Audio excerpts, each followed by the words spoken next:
Hello friend. So now I am going to discuss about digestive system. These topics are related to biology. First of all, we are know about what is digestive system. Digestive system क्या होता है हमें सबसे पहले ये जानना है यहाँ पे. So the process in which complex form of food particle break down into simple form of food particles. यानी कि कॉम्प्लेक्स यानी जटिल प्रकार का फूड पार्टिकल टूटकर एक सिंपल फूड पार्टिकल में कन्वर्ट हो जाता है, उसे ही हम डाइजेशन कहते हैं. और साथ ही साथ यहाँ पर ये भी है कि during this system nutrients absorb through the blood from food particles. यानी कि इस प्रोसेस के होने के साथ साथ ये जो प्रोसेस हो रहा होता है जिसमें कि कॉम्प्लेक्स फूड पार्टिकल जो है वो सिंपल फूड पार्टिकल में कन्वर्ट होती है, टूटती है, उसी के साथ साथ यहाँ पर एक न्यूट्रिएंट्स जो होता है वो एब्जॉर्ब होता है किनके थ्रू, ब्लड के थ्रू, उसी फूड पार्टिकल से. जो फूड पार्टिकल ब्रेक डाउन हो रहा है, टूट रहा है. तो नाउ अब हम ये चीज़ जानेंगे यहाँ पे कि जो ये डाइजेस्टिव सिस्टम है ये वर्क कैसे करता है. ठीक है, डाइजेस्टिव सिस्टम का प्रोसेस क्या है, ये कैसे काम करता है, और ये जो पूरा फंक्शन हमारे बॉडी के अंदर हो रहा होता है डाइजेस्टिव सिस्टम का, ये कैसे कैसे होता है. तो सबसे पहले हम फूड को एंटर करेंगे माउथ में, यानी कि हम अपने मुंह में खाने को डालेंगे. Tongue and teeth present in mouth. हमारे माउथ में टंग और टीथ दोनों ही प्रेजेंट होता है, जो कि हमारे फूड को जो हमारा फूड पार्टिकल्स है उसको डाइजेशन में हेल्प करता है. कैसे हेल्प करता है? फिजिकली. ठीक है, यहाँ पे कोई भी केमिकली दोनों वर्क नहीं करते, दोनों फिजिकली हमारे फूड पार्टिकल को डाइजेस्ट करने में हेल्प करते हैं. सबसे पहले टीथ जो होता है वो जो लार्ज फूड पार्टिकल्स होते हैं उनको स्मॉल पीसेस में तोड़ता है. तो हम लोग जब टीथ से कट करते हैं फूड पार्टिकल्स को तो छोटे छोटे पार्टिकल्स में वो टूट जाता है. दूसरी तरफ टंग की बात करें तो जो टंग होता है वो हमारे फूड को मिक्स करने का काम करता है. यहाँ पर फूड जो होता है वो मिक्स होता है. साथ ही साथ माउथ में एक सलाइवरी अमाइलेज टाइलिन, जिसको हम टाइलिन भी कहते हैं, सलाइवरी अमाइलेज और टाइलिन नाम का एंजाइम प्रेजेंट होता है. ठीक है, और वो एंजाइम जो होता है वो फूड पार्टिकल को केमिकली डाइजेस्ट करता है. और लाइसोजाइम प्रेजेंट होता है जो कि जो फूड पार्टिकल्स में बैक्टीरिया होते हैं उनको किल करने में ये हेल्प करता है. तो सबसे पहले यहाँ पर देखें तो lingual lipase being breaking down fat. यहाँ पर एक लाइपेज नाम का एंजाइम होता है हमारे माउथ के अंदर जो कि फैट को तोड़ता है. और सलाइवरी अमाइलेज नाम का एंजाइम होता है जो कि स्टार्च को पॉलीसेक्राइड में तोड़ता है, यानी कि स्टार्च को शुगर में कन्वर्ट कर देता है. तो ये जो लाइपेज हो गए, सलाइवरी अमाइलेज हो गए, ये सब कहाँ पे प्रेजेंट होते हैं? ये हमारे सलाइवा में प्रेजेंट होते हैं. हमारे माउथ में जो सलाइवा होता है जिसके थ्रू खाना जो होता है वो थोड़ा एक तरीके से हम ये कह सकते हैं कि टीथ कट करता है हमारे फूड पार्टिकल को, और वो सलाइवा जो होता है वो मिक्स हो जाता है हमारे पूरे फूड पार्टिकल्स में. तो उसी सलाइवा के अंदर सलाइवरी अमाइलेज और लाइपेज नाम का एंजाइम होता है. ये एंजाइम प्रेजेंट होता है सलाइवरी ग्लैंड में. अब माउथ के अंदर 3 तरीके के सलाइवरी ग्लैंड्स होते हैं जिसके अंदर सलाइवा प्रेजेंट होता है. सबसे पहला जो सलाइवरी ग्लैंड है वो होता है सबलिंगुअल, जो कि टंग के नीचे होता है. जो दूसरा सलाइवरी ग्लैंड है वो सब मैंडिबुलर है जो कि लोअर जॉ में होता है. पैरोटिड एक तीसरा ग्लैंड है जो कि हमारे गाल के साइड में प्रेजेंट होता है, और ये सबसे लार्जेस्ट सलाइवरी ग्लैंड होता है. तो ये तीनों सलाइवरी ग्लैंड से सलाइवा सिक्रेट होता है, और उसी सलाइवा में लाइपेज और सलाइवरी अमाइलेज नाम का एंजाइम होता है. एक लाइसोजाइम एंजाइम भी होता है जो कि जर्म्स को मारता है जो कि फूड में प्रेजेंट है. जो हमारे माउथ के अंदर फूड पार्टिकल्स है उसमें जो भी जर्म्स है उसको लाइसोजाइम किल करता है, वो भी हमारे सलाइवा में ही प्रेजेंट होता है. सलाइवा यानी हमारे माउथ का जो थूक होता है उसमें ही ये सारे एंजाइम्स प्रेजेंट होते हैं, salivary amylase, lipase and lysozyme. तो सबसे पहला प्रोसेस जो होता है डाइजेशन का वो होता है मैस्टिकेशन, यानी कि फूड को चबाना. च्यूइंग भी इसको कहते हैं, जिसको हम फूड को चबाना हिंदी में कह सकते हैं. तो सबसे पहला स्टेप ये होता है डाइजेशन का। जितना फूड को चबाना क्यों पड़ता है, ऐसा क्यों नहीं कि फूड डायरेक्ट हम निगल ले या डायरेक्ट फूड को हम खा लें, ऐसा नहीं। चबाना इसलिए चबाना पड़ेगा क्योंकि डाइजेशन उतनी जल्दी होगा जितना हम फूड को चबाएंगे, तो सरफेस एरिया फूड का बढ़ जाएगा, यानी फूड और छोटे छोटे पार्टिकल में टूटेगा और वो ज़्यादा हो जाएगा, उसकी सरफेस एरिया इंक्रीज़ होगी, जिसकी वजह से वो जो एंजाइम है जो कि डाइजेशन में हेल्प कर रहे हैं, फूड को डाइजेस्ट कर रहे हैं, फूड को कॉम्प्लेक्स से सिंपल फॉर्म में तोड़ रहे हैं, वो बहुत जल्दी काम करेंगे, उनका काम करने का जो रेट है वो इंक्रीज़ हो जाएगा। तो यहाँ तक आपको अच्छे से पता चल गया कि फूड जो है वो एंटर करता है माउथ में। माउथ में दो चीज़ होता है, टंग और टीथ, और ये दोनों फिजिकली हमारे फूड को डाइजेशन में हेल्प करते हैं। फिजिकली यानी कि ये फिजिकली वर्क करते हैं, टीथ फिजिकली वर्क करता है, टंग भी फिजिकली वर्क करता है। यहाँ पे कोई केमिकल नहीं होता। लेकिन हाँ, माउथ के में ग्लैंड प्रेजेंट होता है 3 टाइप का, जो कि हमने अभी पहले बताया था, सबलिंगुअल, सबमैंडिबुलर एंड पैरोटिड। ये तीनों ग्लैंड में से सलाइवा सीक्रेट होता है, और सलाइवा में ही सलाइवरी एमाइलेज होता है जो कि स्टार्च को शुगर में कन्वर्ट करता है, और लाइपेज होता है जो कि कह सकते हैं हम 20% ही फैट जो होता है वो ब्रेक डाउन कर पाता है, उससे ज़्यादा नहीं। और यहाँ पर स्टार्च जो कन्वर्ट होता है हमारा पॉलीसेकेराइड या शुगर में, वो सिर्फ 30% ही कन्वर्ट होता है, बाकी एज इट इज़ ऐसे ही रहता है स्टार्च फूड में। तो जो ये सलाइवा हमारे माउथ में प्रेजेंट होता है, यानी जिस सलाइवा की हम बात कर रहे हैं जो कि हमारे माउथ में है, उसकी पीएच वैल्यू 6.8 होती है। हम यहाँ पर साइड में लिख भी सकते हैं,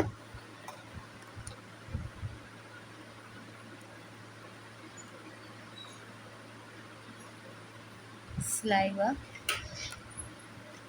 तो सलाइवा की पीएच वैल्यू जो होती है वो 6.8 होती है, और ये स्लाइटली एसिडिक होता है। ये डेली जो सिक्रेशन होता है सलाइवा का वो 1 या 1.5 लीटर ही सिक्रेट होता है।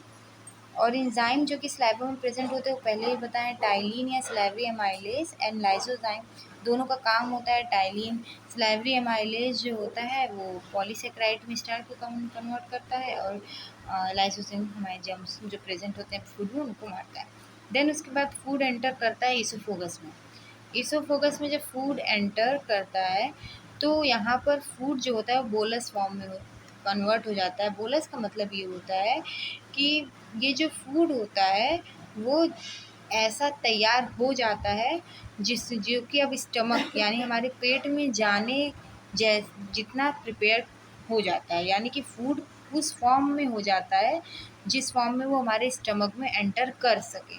फूड उसी फूड को हम बोलस कहते हैं। मतलब food, this form of food prepare to going oesophagus through pharynx. Oesophagus से फेरनेस से होते हुए ओसोफोगस में जाना, और फिर उस ईसोफोगस से आपका स्टमक में जाना फूड का काम होता है। तो फूड को पहले उतना तैयारी करनी पड़ेगी स्टमक में जाने के लिए। तो फूड पूरी तरीके से जब बोलस फॉर्म में कन्वर्ट हो जाए, बोलस फॉर्म में हो जाए, यानी कि फूड तैयार है किस में जाने के लिए, हमारे स्टमक में जाने के लिए। ठीक है, अब यहाँ पर हम ये 3 चीज़ें जान गए हैं।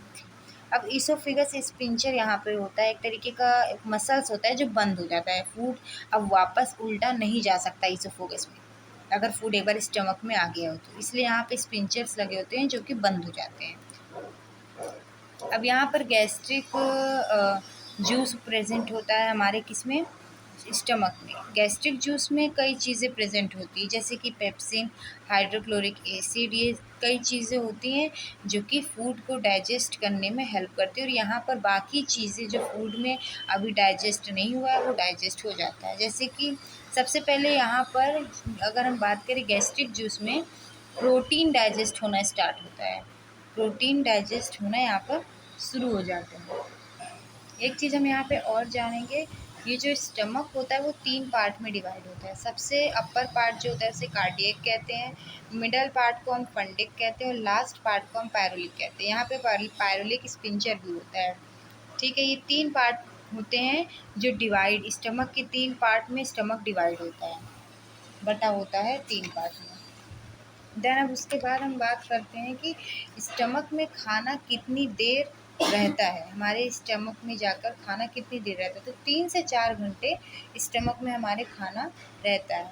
यहाँ पर खाने को खूब मिक्स किया जाता है एसिडिक गैस्ट्रिक जूस के साथ। तो जो गैस्ट्रिक जूस का पीएच है वो 1.8 होता है, यानी कि एसिडिक नेचर का होता है। यहाँ पे सलाइवरी एमाइलेज की बात किया जाए तो सलाइवरी एमाइलेज भी एक तरीके से स्लाइटली एसिडिक नेचर का था, यानी कि 6.8 पीएच था इसका। बेस नहीं था ये, लेकिन स्लाइटली मतलब बेसिक नेचर इसमें ज़्यादा था, बट स्लाइटली एसिडिक भी इसको कहेंगे क्योंकि 6.8 इसका पीएच वैल्यू। लेकिन जो स्टमक में प्रेजेंट है गैस्ट्रिक जूस, उसका पीएच 1.8 है, ये स्लाइटली एसिडिक नेचर का होता है।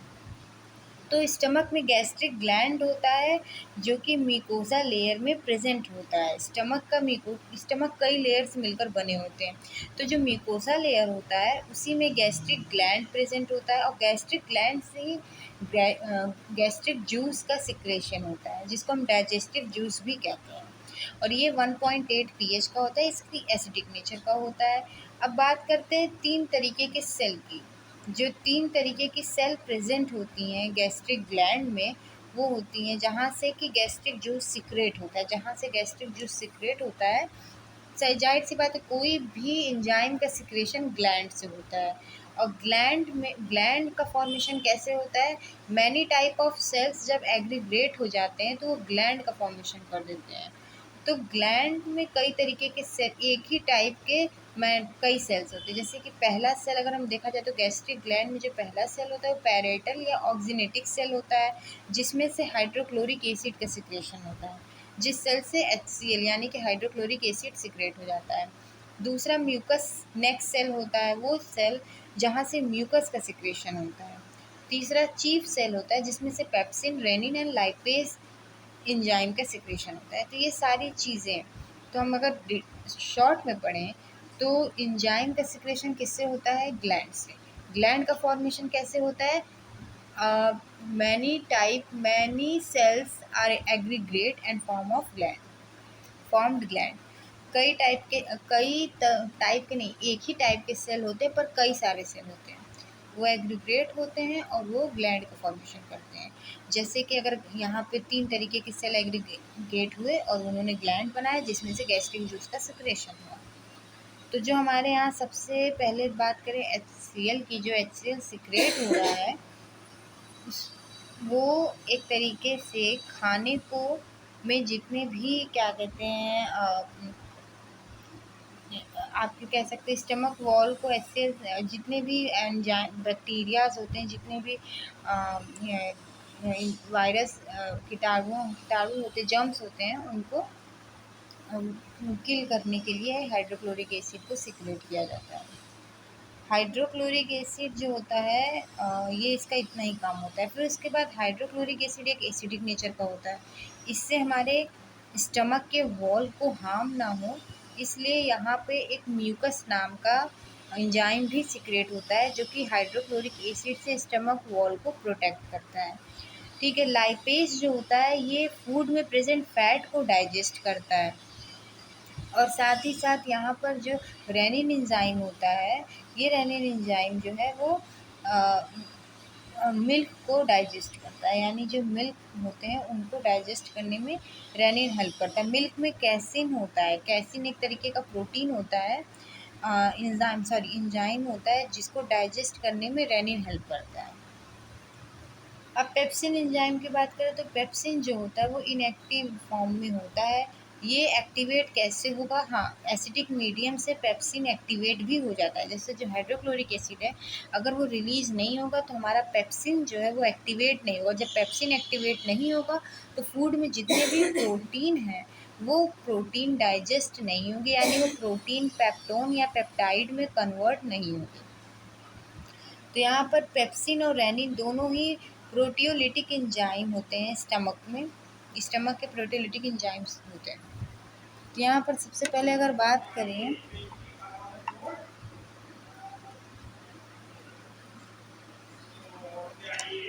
तो प्रोटीन जो कि पेप्सिन जो होता है वो प्रोटीन को डाइजेस्ट करता है, जो कि फूड में प्रोटीन प्रेजेंट होते हैं उनको डाइजेस्ट करने के लिए कौन होता है? पेप्सिन होता है। अब पेप्सिन इनएक्टिव फॉर्म में होता है, ये एक्टिवेट हाइड्रोक्लोरिक एसिड के थ्रू होता है। ये एक्टिवेट किससे होता है? हाइड्रोक्लोरिक एसिड से ही एक्टिवेट हो जाता है।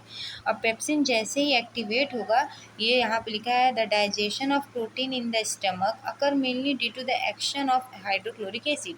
हाइड्रोक्लोरिक एसिड के एक्शन से ही प्रोटीन को डाइजेस्ट किया करेगा, ये पेप्सिन एंजाइम प्रोटीन को स्टमक में डाइजेस्ट करेगा। एंड एंजाइम कॉल्ड पेप्सिन, इसे हम पेप्सिन कहते हैं। जो वही यहाँ पे लिखा हुआ है, जो एंजाइम हाइड्रोक्लोरिक एसिड के एक्शन से प्रोटीन को स्टमक में डाइजेस्ट करे, उसे हम पेप्सिन एंजाइम कहते हैं। Pepsin form in the stomach when pepsinogen react with hydrochloric acid and pepsin break down protein into polypeptide. यहाँ पे वही चीज़ें डिटेल में हैं कि पेप्सिन जो होता है, पेप्सिन फॉर्म में स्टमक में प्रेजेंट होता है। ठीक है, पेप्सिन एंजाइम पेप्सिन के फॉर्म में स्टमक में प्रेजेंट होता है। जब उस हाइड्रोक्लोरिक एसिड पेप्सिन के साथ रिएक्ट करता है तो ये कन्वर्ट हो जाता है पेप्सिनोजेन में, और ये पेप्सिनोजेन जो होता है वो प्रोटीन को पॉलीपेप्टाइड में कन्वर्ट कर देता है। ठीक है, यहाँ पे प्रोटीन की हाइड्रोक्लोरिक एसिड के साथ रिएक्ट करेगा हमारा पेप्सिन, और पेप्सिन जैसे ही रिएक्ट करेगा तो पेप्सिनोजेन बनाएगा। And pepsinogen react with hydrochloric acid and pepsin break down protein into polypeptide. तो पेप्सिनोजेन जब रिएक्ट करता है हाइड्रोक्लोरिक एसिड के साथ तो हमें पेप्सिन का फॉर्मेशन हो जाता है। एंड देन यही पेप्सिन जो होगा वो प्रोटीन को तोड़ेगा पॉलीपेप्टाइड में। तो पेप्सिन के फॉर्म में जो पेप्सिन हमें देखने को मिल रहा है, ये इस फॉर्म में स्टमक में नहीं प्रेजेंट होता है, ये इनएक्टिव फॉर्म में प्रेजेंट होता है, यानी कि पेप्सिनोजेन के फॉर्म में होता है। जब ये हाइड्रोक्लोरिक एसिड इस पेप्सिनोजेन से रिएक्ट करेगा तब जाकर पेप्सिन जो है वो ब्रेक डाउन करेगा प्रोटीन को, किसमें? पॉलीपेप्टाइड। तो ये पहला हो गया स्टमक के अंदर हमें किसके बारे में हम जाने? पेप्सिन के बारे में जाने। एंड हाइड्रोक्लोरिक एसिड का फंक्शन तो हम सबको ही पता है कि हाइड्रोक्लोरिक एसिड जो होता है ये एक्टिवेट करता है, यानी कि यहाँ पे देखिए दिया है hydrochloric acid produce by the parental cell. जैसे कि हमने बताया था हाइड्रोक्लोरिक एसिड पेरेंटल सेल या ऑक्सीनेटिक सेल से प्रोड्यूस होता है। In the lining of the stomach increase the acidity of the bolus. जो स्टमक की लाइन, यानी कि जो स्टमक में सरफेस होता है, इनसाइड का सरफेस जो होता है उसमें एक पेरेंटल सेल प्रेजेंट होता है। अब पेरेंटल सेल से हाइड्रोक्लोरिक एसिड प्रोड्यूस होता है, एंड साथ ही साथ ये हमारे जो बोलस होता है उसकी एसिडिटी को इंक्रीज कर देता है। यानी कि अभी तो पीएच वैल्यू जो हमारा सलाइवा का था वो 6.8 था, तो जो हमारा फूड पार्टिकल्स है उसका भी पीएच वैल्यू, क्योंकि सलाइवा में मिक्स हो चुका है फूड पार्टिकल्स, तो उसकी भी पीएच वैल्यू लगभग इतनी ही होगी। लेकिन जैसे ही वो स्टमक में एंटर करेगा फूड पार्टिकल, वो एसिडिक उसका जो नेचर हो जाएगा वो एसिडिक हो जाएगा, क्योंकि वो जो गैस्ट्रिक जूस है उसमें एसिड वो उसका पीएच वैल्यू 1.8 है, जिसकी वजह से वो जो फूड पार्टिकल है वो भी एसिडिक नेचर का हो जाएगा। तो यहाँ पे यही बात लिखी है कि the stomach increase the acidity of bolus to pH 20. This deactivate dyslively amylase and stop the digestion of carbohydrate until they reach the small intestine. ये कहीं ना कहीं बात यहीं पे कि जैसे ही pH इंक्रीज होगा, this deactivate the salivary amylase. तो स्लाइवरी एमाइलेज एक तरीके से डीएक्टिवेट हो जाता है जैसे ही पीएच वैल्यू इंक्रीज होने लगती है, क्योंकि स्लाइवरी एमाइलेज का जो पीएच वैल्यू 6.8 है, और ये एंजाइम एक तरीके से सरवाइव कर पाएगा सिर्फ इसी रेंज के पीएच वैल्यू के लिक्विड जो फूड पार्टिकल का जो पीएच वैल्यू 6.8 है, तभी ये जो एंजाइम्स हैं वो एक्टिवेट रह पाएंगे। जैसे 1.8 हुआ, यानी स्टमक में फूड पार्टिकल को एंटर करते ही जैसे इस फूड पार्टिकल का पीएच वैल्यू 1.8 हो गया गैस्ट्रिक जूस में मिलते ही, वैसे ही जो सलाइवरी एमाइलेज था, यानी कि जो माउथ में सलाइवा में एंजाइम प्रेजेंट था, वो एंजाइम जो होगा वो डीएक्टिवेट हो जाएगा। एंड वो स्टॉप डाइजेशन, यानी वो कार्बोहाइड्रेट यानी वो जो भी कार्बो स्टार्च था उसको कन्वर्ट कर रहा था किसमें, शुगर में, तो उसका जो प्रोसेस चल रहा होगा वो रुक जाएगा, कार्बोहाइड्रेट रुक जाएगा, और वो तब तक रुका रहेगा जब तक ये फूड जो पार्टिकल जो है वो स्मॉल इंटेस्टाइन में एंटर ना कर दे, क्योंकि ये तब तक यहाँ पर एसिडिक नेचर का ही रहेगा, और फूड पार्टिकल में यहाँ पे कार्बोहाइड्रेट का जो डाइजेशन है वो रुक जाएगा, कार्बोहाइड्रेट डाइजेस्ट होता है वही 6.8 के पीएच में।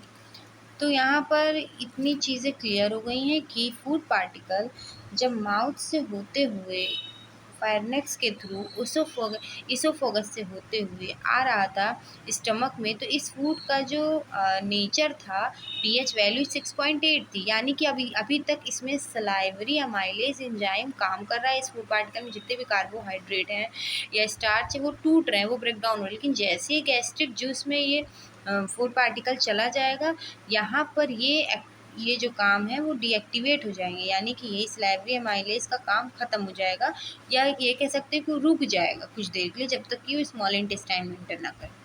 तो यहाँ पर एक चीज़ क्लियर ये हो गई कि हाइड्रोक्लोरिक एसिड जो है वो सिर्फ फूड पार्टिकल के नेचर को जो है वो एसिडिक बनाता है, ताकि पेप्सिन एक्टिवेट हो सके। अब पेप्सिन तभी एक्टिवेट होगा जब पेप्सिनोजेन पेप्सिनोजेन जो कि सिक्रेट हो रहा है स्टमक के सेल में, जो प्रेजेंट है सेल स्टमक में, उससे पेप्सिनोजेन सिक्रेट हो रहा है, वो पेप्सिनोजेन हाइड्रोक्लोरिक एसिड के साथ रिएक्ट करके पेप्सिन का फॉर्मेशन करेगा, और यही पेप्सिन जो है वो स्टार्च को पॉलीसेक्राइड में कन्वर्ट कर देगा।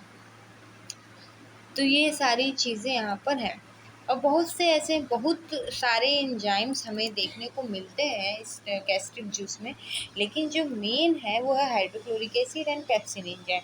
हाइड्रोक्लोरिक एसिड जो है वो प्रोटीन को डाइजेस्ट करने वाले एंजाइम को एक्टिवेट करता है, ठीक है। एंड म्यूकस है, लाइपेस है। लाइपेस की बात करें, लाइपेस एंजाइम, तो ये हम पहले ही बता चुके हैं कि ये फूड में प्रेजेंट जो फैट है उसको डाइजेस्ट करेगा।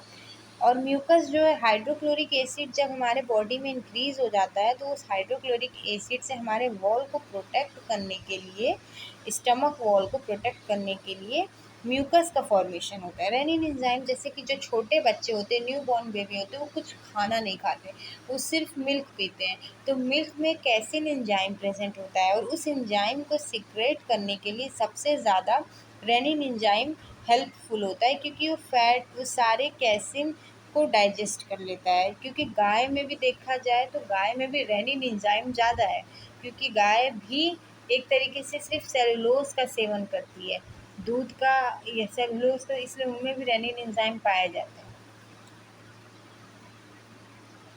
तो यहाँ तक हो गया। अब आगे चलते हैं पायरोलिक स्पिंचर। तो यहाँ पर एक मसल्स लगे होते हैं, जिससे कि फूड इसमें एंटर कर गया तो ये मसल्स बंद हो जाते हैं। अब इसके बाद ये फूड वापस स्टमक में नहीं जा सकता। तो यहाँ पर फूड आते हैं, और फूड जो होते हैं वो काइम के फॉर्म में कन्वर्ट हो जाते हैं। काइम क्या होता है, काइम यहाँ पे दिया गया ना, काइम के फॉर्म में कन्वर्ट हो जाते हैं। तो काइम क्या होता है, तो यहाँ पे देखें तो semi digested food coming out of the stomach called crime. जो आधा डाइजेस्ट हुआ खाना स्टमक से बाहर आया है, यानी कि स्मॉल इंटेस्टाइन में आया है, उसी को हम काइम कहते हैं। देन अब बात करते हैं कि यहाँ पर क्या होता है। यहाँ पर तो हम बता दिए क्या होता है। तो यहाँ पर पैनक्रियाटिक जूस, जो कि पैनक्रियाज से आता है, ठीक है, और पॉलीपेप्टाइड का ब्रोकन डाउन होता है, यानी कि जो यहाँ पर प्रोटीन कन्वर्ट हो रहा था पॉलीपेप्टाइड में, यहाँ पर आते ही वो और टूटेगा, वो और टूट कर किस में कन्वर्ट हो जाएगा, अमीनो एसिड में, ठीक है। और यहाँ पर एक पैनक्रियाटिक जूस, यानी जो कि पैनक्रियाज में बनता है, वो भी होता है। पैनक्रियाटिक जूस पैनक्रियाज में बनकर वो स्मॉल इंटेस्टाइन में आ जाता है, भेज देता है खाना को डाइजेस्ट करने के लिए। तो उसमें डाइजेस्टिव एंजाइम भी कंटेन्ड होते हैं, जो कि secret into small intestine digesting micronutrients, ठीक है। तो यहाँ पर यही है कि पैनक्रियाटिक जूस जो जिसमें कि कई डाइजेस्टिव एंजाइम्स भी होते हैं, वो सीक्रेट इनटू स्मॉल इंटेस्टाइन, वो स्मॉल इंटेस्टाइन में जाते हैं, और वहाँ पर जो काइम है यानी जो सेमी डाइजेस्टेड फूड पार्टिकल्स हैं उसमें मिक्स होकर उनके माइक्रो न्यूट्रिएंट्स को डाइजेस्ट करते हैं। Digestion micro nutrients. अब बाइल की बात करें तो बाइल जूस कहाँ से आता है? तो बाइल जूस एक तरीके का डाइजेस्टिव जूस ये भी होता है, ये लीवर में बनता है। मैन्युफैक्चर्ड, यहाँ पर देखिए लिखा है ना, manufactured by the liver and store in the gall bladder, it is release into the small intestine to emulsify fat. कहीं ना कहीं ये बनता तो बाइल जूस लीवर में ही है, लेकिन ये स्टोर गाल ब्लैडर में होता है। और जब फूड पार्टिकल्स आते हैं, हम फूड खाते हैं, फूड स्टमक से होते हुए जब स्मॉल इंटेस्टाइन में आता है तो हमें बाइल जूस की ज़रूरत होती है। तो ये बाइल जूस जो होता है वो गाल ब्लैडर में जाकर स्टोर होता है और उस गाल ब्लैडर से वो थोड़ा थोड़ा जितनी की ज़रूरत हो हमें उतना उतना बाइल जूस सिक्रेट करता है, और जिससे हमारे फूड पार्टिकल में जो फैट है वो डाइजेस्ट होता है या इमल्सिफाई होता है। यहाँ पर pancreatic lipase break down fat. अब पैनक्रियास से जो जूस आ रहा है यानी कि जो पैनक्रियाटिक जूस है उसमें एक उस जूस में भी बहुत सी चीज़ें रहती हैं, जैसे कि पैनक्रियाटिक लाइपेस जो कि फ़ैट को यहाँ पर पहले ही कुछ तोड़ चुका होता है। उसके बाद बाइल जूस में प्रेजेंट सिर्फ फैट, जो कि यहाँ पर आके बाइल जूस में सिर्फ ऐसे एंजाइम्स प्रेजेंट होते हैं जो कि फूड पार्टिकल से फैट को ही डाइजेस्ट करते हैं। सो स्मॉल इंटेस्टाइन में 3 तरीके के जूस होते हैं, जो उस बचे हुए जो फूड पार्टिकल्स हैं उसमें आधा डाइजेशन तो स्टमक में हो चुका है और आधा डाइजेशन अभी होना बाकी है। तो स्मॉल इंटेस्टाइन में 3 तरीके के जूस आते हैं, जैसे कि bile juice, pancreatic juice and intestinal juice. और इन तीनों ही जूस का अपना अपना वर्क होता है, और इन तीनों ही जूस के बारे में हम डिटेल में नेक्स्ट वीडियो में पढ़ेंगे, बट हम शॉर्ट में यहाँ पे डिस्कस कर लेते हैं कि इन तीनों जूस में क्या क्या प्रेजेंट होते हैं और कौन सबसे इम्पोर्टेंट एलिमेंट्स होता है इन जूस में, और कितने कितने इम्पोर्टेंट एलिमेंट्स होते हैं इसमें। तो सबसे पहले अगर हम पैनक्रियाटिक जूस की बात करें तो इसमें कई सारे इनएक्टिव एंजाइम्स होते हैं।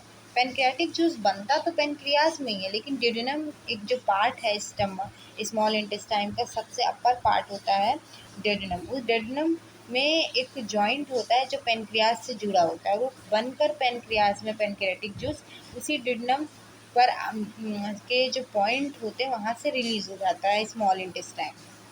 यहाँ से ऐसे हम कह सकते हैं, यहाँ से पैनक्रियाज यहाँ साइड में होता है और पैनक्रियाज बनता पैनक्रियाटिक जूस तो पैनक्रियाज में ही बनेगा, फिर वहाँ से एक ऐसा एक तरीके से कह सकते हैं कि जॉइंट होता है जो कि आकर स्मॉल इंटेस्टाइन के ड्यूडेनम में जुड़ा होता है और वहीं से सिक्रेट करता है पैनक्रियाटिक जूस को बनाकर। तो पैनक्रियाटिक जूस में जो जो चीज़ें होती हैं हम उसके बारे में डिटेल में अभी यहाँ डिस्कस कर रहे हैं, और कुछ चीज़ें ऐसी हैं जो यहाँ पर नहीं डिस्कस हो पाएगी, हम उसको नेक्स्ट वीडियो में क्लियर डिटेल में आपको बता देंगे। तो पैनक्रियाटिक जूस के बारे में यहाँ जानते हैं, तो ये पैनक्रियाटिक जूस में ऐसे कई इनएक्टिव एंजाइम्स होते हैं, जैसे ट्रिप्सिनोजेन, काइमोट्रिप्सिनोजेन, प्रोकार्बोक्सी पेप्टाइडेज। अब ये सारे इनएक्टिव एंजाइम है, ये एक्टिवेट कैसे होंगे? तो स्मॉल इंटेस्टाइन में कुछ ऐसे कह सकते हैं मिकोज़ा या इंटेस्टाइनल मिकोज़ा कह सकते हैं जो कि स्मॉल इंटेस्टाइन में प्रेजेंट होते हैं। इंटीरियोकाइनेस, ट्रिप्सिनेस, ये सब जो होते हैं ये इस जो पैनक्रियाटिक जूस के एंजाइम्स हैं उनको एक्टिवेट करते हैं। जैसे कि यहाँ पर इंटायरोकाइनेज जो है वो ट्रिप्सिनोजेन को ट्रिप्सिन में कन्वर्ट करते हैं और काइमोट्रिप्सिनोजेन को काइमोट्रिप्सिन में कन्वर्ट करते हैं। पेप्टोन्स को ट्रिप्सिनेज एंजाइम के हेल्प से पेप्टोन जो होता है वो पॉलीपेप्टाइड या डाईपेप्टाइड में कन्वर्ट होता है। तो यहाँ पर कई चीज़ें हो, जैसे अमाइलेज भी प्रेजेंट होता है पैनक्रियाटिक जूस में, अमाइलेज भी होता है पैनक्रियाटिक जूस में, लाइपेज भी होता है और न्यूक्लियस भी होते हैं। बहुत चीज़ होता है पैनक्रियाटिक जूस में। अब बाइल जूस में क्या क्या होता है? बाइल जूस में बाइल पिगमेंट होता है, बाइल सॉल्ट होता है, कोलेस्ट्रॉल होता है, फॉस्फोलिपिड होता है, बट कोई एंजाइम नहीं होता है। और ये जो बाइल पिगमेंट्स होते हैं या बाइल सॉल्ट्स होते हैं, ये सब ही जो है वो फैट को डाइजेस्ट करने में हेल्प करते हैं। पैनक्रियाटिक अमाइलेज की बात करें तो ये प्रोटीन को डाइजेस्ट करता है, जैसे कि पेप्टोन जो कि डाइजेस्टिव स्टमक में ही जो प्रोटीन पेप्टोन में कन्वर्ट हुआ था स्मॉल इंटेस्टाइन में आकर वही पेप्टोन पॉलीपेप्टाइड या डाईपेप्टाइड में कन्वर्ट हो जाएगा और उसको कन्वर्ट कौन करेगा? Pancreatic amylase. और यहाँ पर ट्रिप्सिन की बात करें तो ट्रिप्सिन भी ट्रिप्सिन की बात करें तो ट्रिप्सिन जो होता है वो प्रोटीन को डाइजेस्ट करता है और पैनक्रियाटिक अमाइलेज जो होता है वो स्टार्च को डाइजेस्ट करता है। लाइपेज जो है जो कि बाइल जो उसमें प्रेजेंट होता है वो भी फैट को डाइजेस्ट करता है, पर ज़्यादातर फैट हमारे बाइल जूस में प्रेजेंट पिगमेंट या सॉल्ट उसी से डाइजेस्ट होते हैं। प्रोटीन देखो खाने में 2-3 चीज़ें प्रेजेंट होती है, प्रोटीन, कार्बोहाइड्रेट एंड फैट। तो प्रोटीन को डाइजेस्ट करने के लिए हम बात करते हैं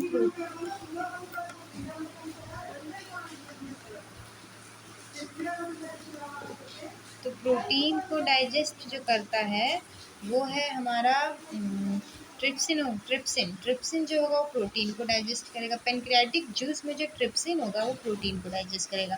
अमाइलेज जो है वो कार्बोहाइड्रेट को डाइजेस्ट करेगा और लाइपेज बहुत ही स्मॉल अमाउंट प्रेजेंट होते हैं, वो किसको डाइजेस्ट करेंगे? वो फैट को डाइजेस्ट करेंगे। वहीं दूसरी तरफ हम बात करें बाइल जूस की तो बाइल पिगमेंट, बाइल सॉल्ट, जितने कोलेस्ट्रॉल, फॉस्फोलिपिड ये सब डाइजेस्ट करेंगे फैट को। और एक इंटेस्टाइनल जूस की बात भी हमने यहाँ पे की थी। तो इंटेस्टाइनल जूस में वो जो प्रोटीन है जो कि कन्वर्ट हुआ था स्टार्च से डाइजेस्ट होना शुरू हुआ था, वो यहाँ पर स्मॉल इंटेस्टाइन में जो इंटेस्टाइनल जूस में यानी माइक्रोविलाई के पास इंटेस्टाइनल जूस होता है जिसमें से पॉलीपेप्टाइड या पेप्टाइड को अमीनो एसिड में कन्वर्ट कर देता है। ठीक है, माइक्रोविलाई के आस पास में जो लेयर होती है उसमें उस लेयर में ही जो पॉलीपेप्टाइड है वो अमीनो एसिड में कन्वर्ट हो जाएगा। इंटेस्टाइनल जूस प्रेजेंट होता है और इंटेस्टाइनल जूस पॉलीपेप्टाइड को अमीनो एसिड में कन्वर्ट करता है। और फैट का डाइजेशन भी आपका इंटेस्टाइनल जूस यानी माइक्रोविलाई के पास आकर कंप्लीट हो जाता है। माइक्रोविलाई कहाँ है? स्मॉल इंटेस्टाइन में। तो जहाँ पर माइक्रोविलाई प्रेजेंट होता है वहाँ पर आपका आकर प्रोटीन का डाइजेशन कंप्लीट हो जाता है एंड फैट का भी डाइजेशन कंप्लीट हो जाता है। और जो स्टार्च होता है, कार्बोहाइड्रेट, वो भी स्मॉल इंटेस्टाइन में कम्प्लीटली कन्वर्ट हो जाते हैं शुगर में, यानी कि मोनोसेक्राइड में या तो मतलब पॉलीसेक्राइड से मोनोसेक्राइड में कन्वर्ट हो जाते हैं सारे स्मॉल इंटेस्टाइन में। तो कहीं ना कहीं हमें देखें तो जो फूड पार्टिकल है वो फुली डाइजेस्ट हो जाता है स्मॉल इंटेस्टाइन में और वो स्टार्ट माउथ से ही हो जाता है।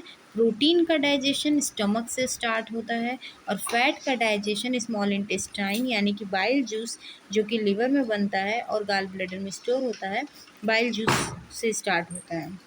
यानी स्मॉल इंटेस्टाइन से फैट का डाइजेशन स्टार्ट होता है और कार्बोहाइड्रेट का डाइजेशन माउथ से स्टार्ट हो जाता है। लेकिन स्टमक में आकर कार्बोहाइड्रेट का जो ब्रेकडाउन है यानी ये कह सकते हैं डाइजेशन है वो स्टॉप हो जाता है और फिर जैसे स्मॉल इंटेस्टाइन में फूड पार्टिकल एंटर करता है तो कार्बोहाइड्रेट का भी डाइजेशन स्टार्ट होकर यहाँ माइक्रोविलाई जो कि स्मॉल इंटेस्टाइन में प्रेजेंट होता है वहाँ तक आते आते फूड पार्टिकल कम्प्लीटली डाइजेस्ट हो जाते हैं। एंड माइक्रोविलाई में ब्लड वेसल्स होते हैं जो कि उन एसेंशियल एलिमेंट्स जो कि प्रेजेंट होते हैं वो ब्लड जो में ऑक्सीजन प्रेजेंट होता है वो ऑक्सीजन के साथ सारे एसेंशियल न्यूट्रिएंट्स एलिमेंट जो होते हैं वो ट्रांसफ़र हो जाते हैं और हमारे अदर पार्टिकल में ट्रांसफ़र कर देते हैं सभी एसेंशियल न्यूट्रिटिव यानी कार्बोहाइड्रेट, प्रोटीन और फैट को। जैसे कि यहाँ पे दिया है ना, स्मॉल लार्ज इंटेस्टाइन में जाने से पहले जो भी amino acid, vitamin, calcium, cholesterol, fat, glucose, iron, magnesium, vitamin A, D, E and के, विटामिन सी, जिंक, ये सारी चीज़ें जो होती हैं वो स्मॉल इंटेस्टाइन में माइक्रोविलाई यानी जिसमें एक तरह उभरा हुआ स्ट्रक्चर होता है हमारे स्मॉल इंटेस्टाइन में जो कि जिसमें जो ब्लड वेसल से कनेक्टेड रहता है और वो सभी न्यूट्रिटिव एलिमेंट को एब्जॉर्ब कर लेते हैं, एब्जॉर्ब करते हैं और ब्लड के थ्रू ये अदर पार्ट्स में भी ट्रांसफ़र हो जाते हैं। फिर जब वो फूड पार्टिकल इस लार्ज इंटेस्टाइन में आता है, लार्ज इंटेस्टाइन जो होता है वो 3 पार्ट में डिवाइड होते हैं, सीकम, कोलॉन एंड रेक्टम। तो यहाँ पर आने के बाद सिर्फ कुछ चीज़ें ही उस पार्टिकल्स में होती है जैसे potassium, sodium and water. Excess water जो कि रिलीज़ हो रहा है, जो शरीर से जिसकी ज़रूरत नहीं है, वो यहाँ लार्ज इंटेस्टाइन में आता है और वो लार्ज इंटेस्टाइन में आकर एनएस के थ्रू हमारे बॉडी से एक तरीके का वेस्ट मटेरियल होता है जिसकी नीड हमारे शरीर में नहीं होती है, वो वेस्ट मटेरियल रिलीज एनएस के थ्रू बाहर आ जाता है। यहाँ पर ये है, no further digestion occur in large intestine except for the digestion of small amount of fibre by the colon bacteria population, यानी कि कोई भी डाइजेशन नहीं होता है लार्ज इंटेस्टाइन में फाइबर को छोड़कर, क्योंकि स्मॉल अमाउंट ऑफ फाइबर जो होता है वो लार्ज इंटेस्टाइन में डाइजेस्ट होता है। जो कोलन है, कोलन बैक्टीरिया जो कि कोलन पार्टिकल्स होते हैं, वहाँ पे कुछ बैक्टीरियाज होते हैं, उनके लिए वहाँ पे डाइजेशन जरूरी है। यहाँ पे इलियम के कुछ, यहाँ पे देखिए मैंने माइक्रोविलाई के बारे में आपको बताया था ना पहले, वो ये है यहाँ पे।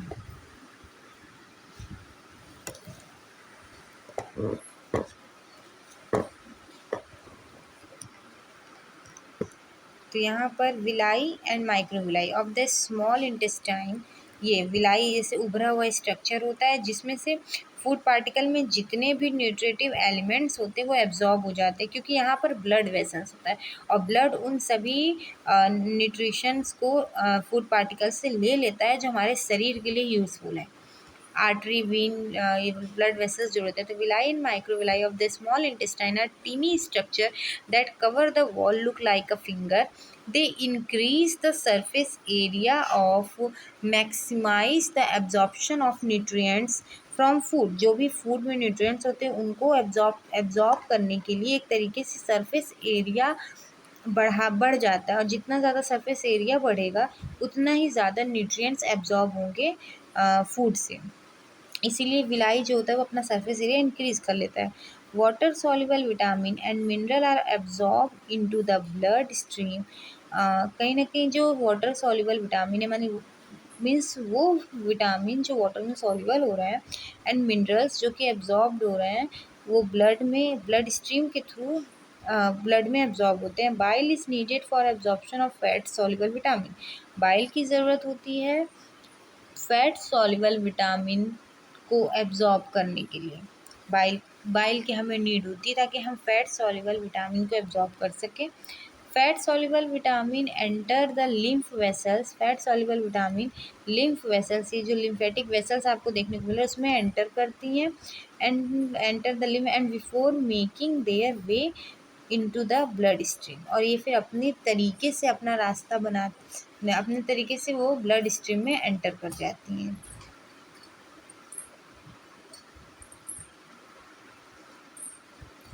ब्लड स्ट्रीम में अपना एक रास्ता बनाने से पहले ही लिम्फ वेसल्स में एंटर कर जाती हैं।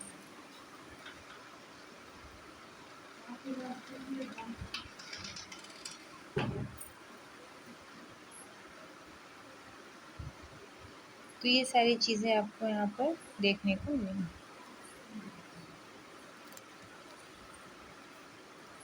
तो डिटेल में डाइजेस्टिव सिस्टम हमारा कंप्लीट हो।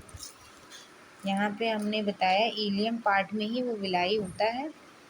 3 पार्ट होते हैं स्मॉल इंटेस्टाइन के, डेडनम, ये डेडनम होता है, फिर ये जेजनम होता है, एंड ये इलियम होता है। और इलियम में ही माइक्रोविलाई प्रेजेंट होते हैं जो कि एब्जॉर्प्शन के सरफेस एरिया को बढ़ा देते हैं। और यहाँ पर उस विलाई में ब्लड वेसल्स भी होते हैं जो कि जितने भी न्यूट्रिएंट्स होते हैं फूड पार्टिकल में उनको एब्जॉर्ब कर लेते हैं, जैसे विटामिन ए, डी, ई, के, magnesium, iron, glucose, fat, cholesterol, calcium, amino acid, vitamins, ये सभी चीज़ें हमारे शरीर के लिए हमारे बॉडी को नीड है इन चीज़ों के ग्रोथ और डेवलपमेंट के लिए। तो इन सबको एब्जॉर्ब कर लेता है कौन? माइक्रोविलाई। एब्जॉर्ब करके ब्लड स्ट्रीम के थ्रू, यानी जो ब्लड के अंदर ब्लड स्ट्रीम वो होता है ना कि ब्लड के अंदर जो एक मूवमेंट होती है, हीट ऑफ मूवमेंट होती है, उस मूवमेंट एब्जॉर्ब कर वो ब्लड स्ट्रीम में एंटर करने से पहले ही एब्जॉर्ब हो जाता है। जैसे कि यहाँ पर बाइल जो होता है वो एक तरीके से फैट को एब्जॉर्ब करता है, और ये अभी ब्लड स्ट्रीम में एंटर करने से पहले ही एब्जॉर्ब हो जाता है। ब्लड स्ट्रीम में एंटर बाद में होता है, पहले ही एब्जॉर्प्शन करता है, पूरा एब्जॉर्ब कर लेगा फिर ये ब्लड स्ट्रीम में एंटर करेगा। कुछ डायरेक्ट ब्लड स्ट्रीम में एंटर कर जाते हैं। ब्लड स्ट्रीम वो होता है जहाँ पर ब्लड बहुत तेज़ी से बह रहा हो, वो होता है blood stream. So thank you so much. आज आपका ये मैंने डिटेल में डाइजेस्टिव सिस्टम कंप्लीट कर दिया है। कुछ पॉइंट्स हैं, जैसे कि यहाँ पर मैंने आपको बताया माउथ में जो सलाइवा है उसमें सलाइवरी एंजाइम्स क्या होते हैं, प्रेजेंट होते हैं, कहाँ से सिक्रेट होते हैं, सलाइवरी ग्लैंड्स होते हैं। टंग के कुछ पार्ट्स हमें देखना है, कहाँ पे बिटर टेस्ट होता है, कहाँ पे स्वीट टेस्ट होता है, टीथ कितने टाइप के होते हैं। तो इन सब को डिटेल में जानने के लिए हम नेक्स्ट वीडियो में शॉर्ट वीडियो ले आएंगे, जिसमें कि आपको छोटे छोटे पार्ट्स में इन सब के बारे में हम डिटेल में बता देंगे कि सलाइवा क्या होता है, टंग और टीथ। और यहाँ पे 3 तरीके के जूस, यानी कि pancreatic juice, bile juice and intestinal juice, इन तीनों जूस के अलग अलग शॉर्ट्स वीडियो रहेंगे, जिसमें कि आपको डिटेल में सारी चीज़ें क्लियर हो जाएंगे। एंड यहाँ पर गैस्ट्रिक जूस के को भी हम और डिटेल में आपको वीडियो में समझाने की कोशिश करेंगे।